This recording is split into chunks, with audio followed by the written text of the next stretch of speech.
I've been sewing pretty obsessively for the past 10-ish years. And during that time, I've probably sewn 5 ready-made patterns. I first learned when I was a kid and came back to it in my early 20s and was using patterns to kind of teach myself. And that is 100% my recommendation to anybody who's trying to learn how to sew. Pick up a pattern and just follow the instructions, see what happens. But after the first couple, I found myself so frustrated with the fact that I had so little control over what it ultimately looked like. So I took a course at RISD, and that really has been what I've been experimenting with for the past 10 years, drafting my own patterns. But I want to start sewing more patterns and see if I can learn. I'm sure I can learn from that.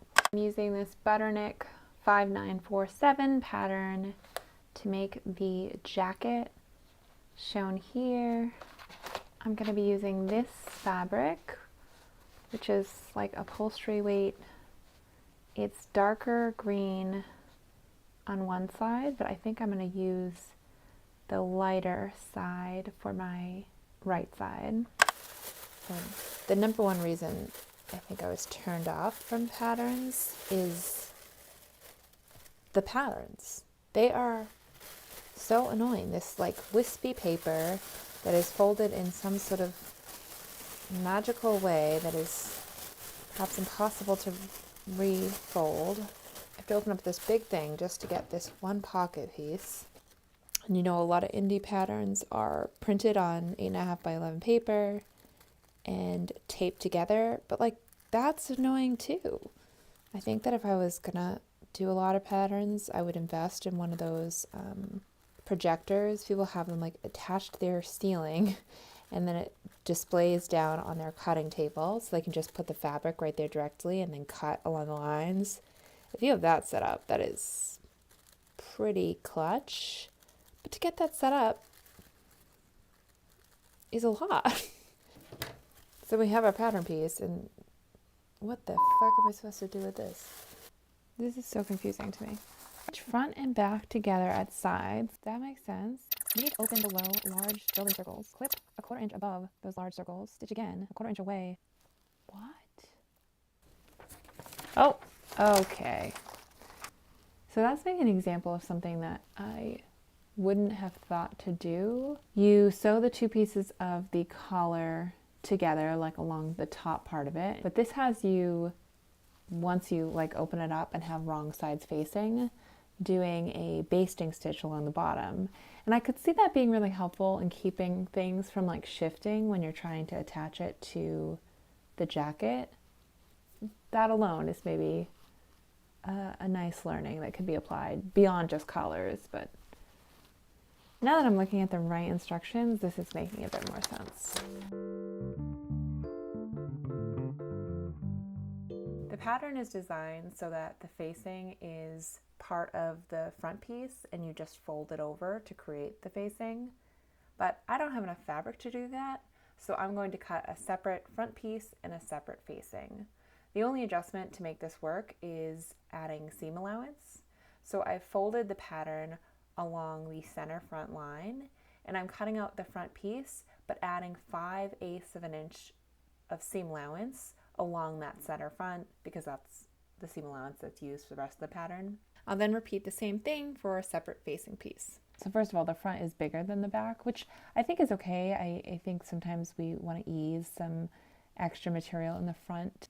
I don't know, it helps with movement, whatever. But see how this kind of angles out that way versus this going this way? It doesn't match. So the trick is to make sure that wherever the seam allowance is, if you're working with a 1/2 inch seam allowance, that is the point they meet.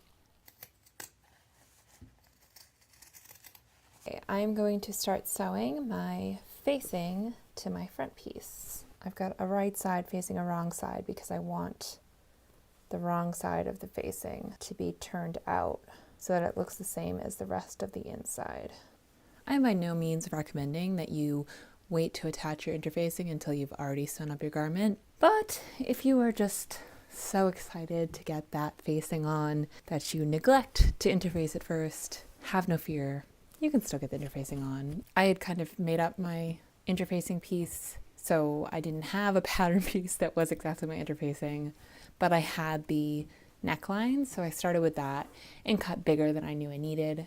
And then I started attaching it to my already sewn up garment inside out, starting on the parts that I was confident in, so like right along the front center edge before it turns into the neckline. And that almost acted like pins securing it in place. And I worked out from there, attaching to the edge of the interfacing, being really careful not to iron past the facing, because then my interfacing that was too big would have stuck to the inside of my jacket. Did what I could up to the corner of the center front where it becomes the neckline, and just kind of carefully shimmied my iron in there until it felt attached enough that I could confidently trim it. I trimmed it, and then I pressed the rest of the interfacing in. Again, this is not a particularly pretty or glamorous way to do things. You definitely, absolutely should attach your interfacing to your facing before you sew your garment together. But if you don't, that's okay. You can fix almost anything.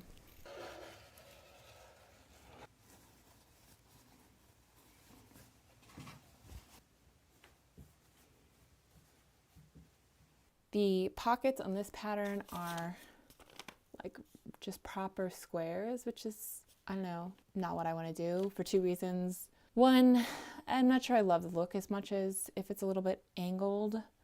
And two, it's a lot easier to sew if you're not working with just 90-degree angles. So I am gonna trim off the corner.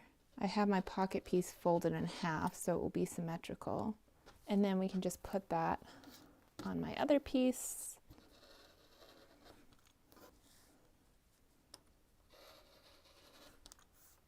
Press everything every time.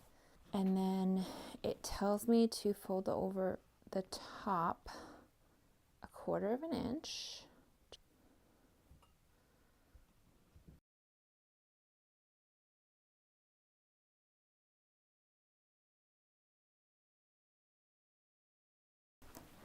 I sewed right here and here,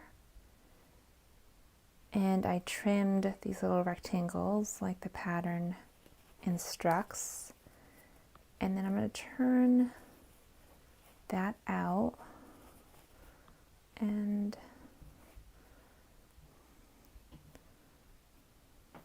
press that in.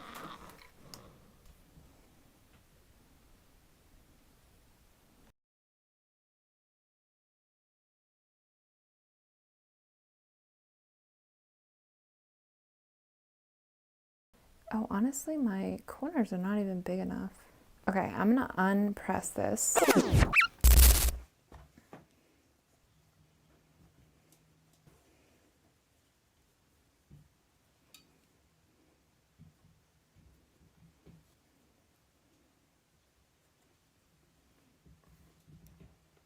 To finish the hem, you fold the facing over and sew it right sides together. And then you trim just the facing.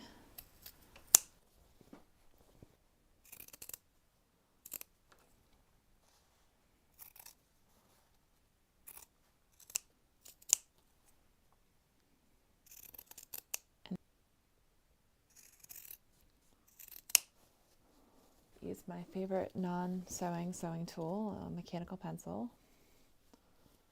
It's a little bulky. Let me get some of this bulk out.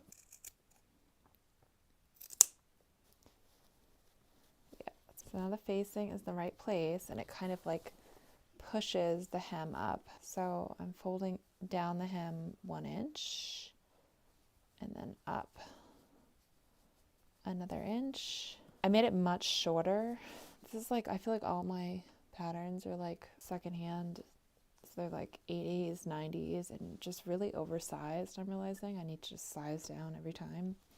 I like the fit of this, but it was way too long. So I'm gonna press this nice and neat, probably put some pins in it, and then top stitch maybe 7/8 of an inch from the bottom so I catch this 1-inch fold. So I've hemmed the bottom of the jacket. It still looks a little imperfect just because I haven't pressed it yet, but I'm happy with that. Now I have to do the sleeves. So this is the pattern piece, how long they are. That's crazy. I think I'm going to hem them more like this length. I want it to be in line with the hem of the jacket. There's way more of an art to sewing with patterns than I previously appreciated. You're making decisions and messing with it the whole time. Here is a great example of somewhere not to cut corners. Deciding exactly where your buttons are going to go. I mean, where the buttonholes go to should be certainly thoughtfully figured out, but if you're off by a 1/4 inch in between any of these buttonholes, nobody's going to probably notice. Any more than that, maybe they notice, but if your button is off by 1/8 of an inch, definitely a 1/4 of an inch, you're going to notice it. It's going to cause ripples. So what I'm doing is pinning in place, and then I'm going to lay it flat and make sure it looks good laying flat as well.